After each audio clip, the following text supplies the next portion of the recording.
अस्सलाम वालेकुम। पाकिस्तान उर्दू पॉइंट के साथ आपका मेज़बान मियां नईब अहमद और मेरे साथ मौजूद है सीनियर तज्जियाकार MD of Roznama Intesab international Islamabad Chaudhry Asad Abbas sahab, जो कि मेरे भी सीनियर है। इनको पाकिस्तान उर्दू पॉइंट में वेलकम कहते हैं। आज हम इनसे जानेंगे कि निगरान हुकूमत क्या होती है, ये कैसे बनती है और इसका क्या काम होता है। सर काइंडली ये बताइएगा कि किसकी उम्मीद की जा रही है कि वो निगरान वज़ीर आज़म बने। देखिए जी, शुक्रिया नाइब साहब, आपने रब्ता किया। गुजारिश ये है कि निगरान सेटअप जो है ना, वो अगर असम्बली मुद्दत होने पर बर्खास्त की जाए तो 2 माह के लिए आता है, यानी 60 रोज़ के लिए। अभी चूँकि असम्बली के कुछ अयाम रहते थे कि असम्बली तहलील कर दी गई, ऐसे में 3 माह तक ये सेटअप चलेगा टेक्निकली। और इसमें जो है वो अपोजिशन और हुकूमत के मुश्तरका लोग ही इस सेटअप में आते हैं। वो ऊपर से यानी निगरान वज़ीर आज़म से लेके बाकी काबीना के अरकान। सर, पाकिस्तान के वज़ीर आज़म शहबाज शरीफ की एडवाइस पर सदर ने 9 अगस्त की शाम कौमी असम्बली को तहलील कर दिया। कौमी असम्बली अपनी 5 साला मुद्दत की तकमील से चंद दिन कबल तहलील की गई है, जिसका ये मतलब है कि आईन पाकिस्तान के मुताबिक मुल्क में 3 माह यानी 9 नवंबर 2023 से कबल इंतखाबात का इनेकाद होना लाजम है। आइन में कहा गया है कि अगर असम्बली अपनी मुद्दत पूरी करती है तो इंतखाबात 60 रोज़ में कराए जाएंगे, लेकिन अगर इसके कबल अज़ वक़्त तहलील होने की सूरत में ये मुद्दत बढ़कर 90 रोज़ तक हो जाती है।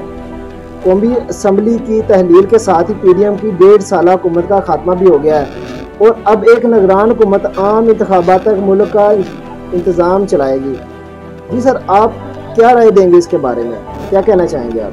ये जो मुतफ़िका आइन है 1973 का, उसके अंदर ये सारी प्रोविज़न मौजूद है कि अगर असम्बली मुद्दत पूरी करने से 2-4 रोज़ पहले तहलील कर दी जाए तो 3 माह के लिए निगरान सेटअप आएगा, और अगर मुद्दत पूरी करने पर असम्बली तहलील की जाए तो फिर निगरान सेटअप 60 रोज़ के लिए।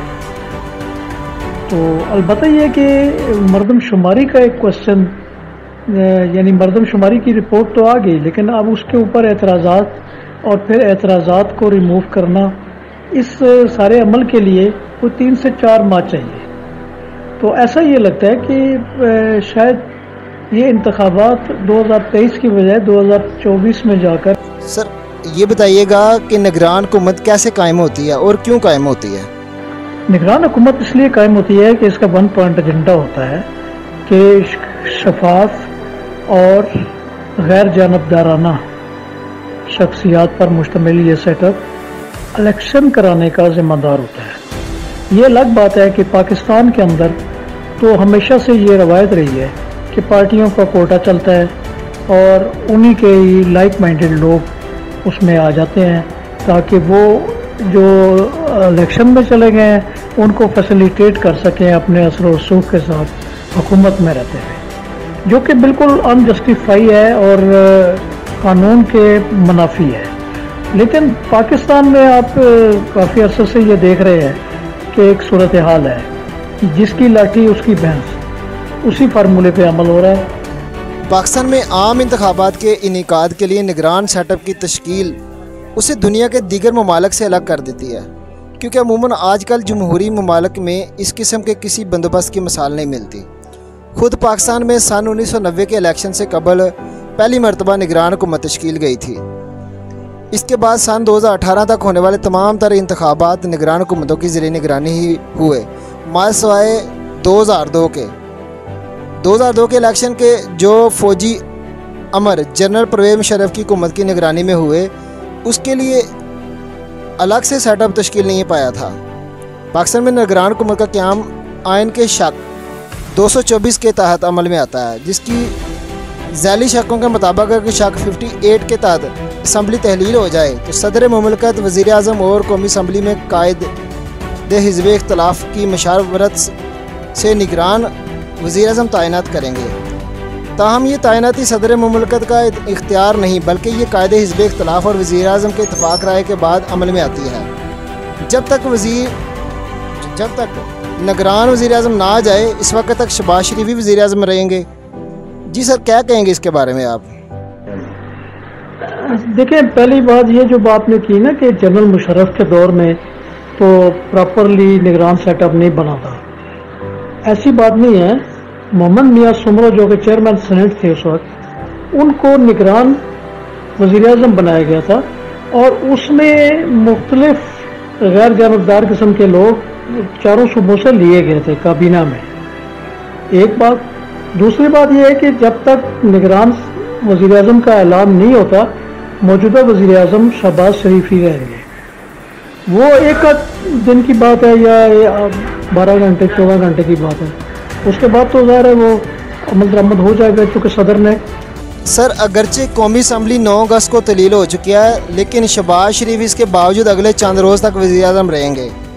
मारिन के मुताबिक वो कम अज़ कम अगले 3 दिन तक तो वज़ीर-ए-आज़म रहेंगे और ज़्यादा से ज़्यादा ये मामला 8 से 9 दिन पर मुहित हो सकता है।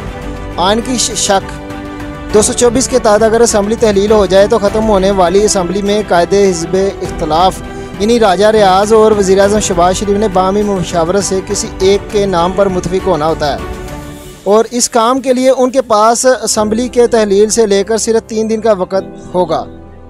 वज़ीर-ए-आज़म शहबाज शरीफ ने बुध को कौमी असम्बली के इजलास से अलविदाई खिताब में कहा कि वो जुमेरात को राजा रियाज़ से मुशावरत करेंगे, जबकि राजा रियाज़ का कहना था कि उनकी पूरी कोशिश होगी इस मुलाकात में निगरान वज़ीर-ए-आज़म के लिए एक नाम पर इत्तफाक हो जाए।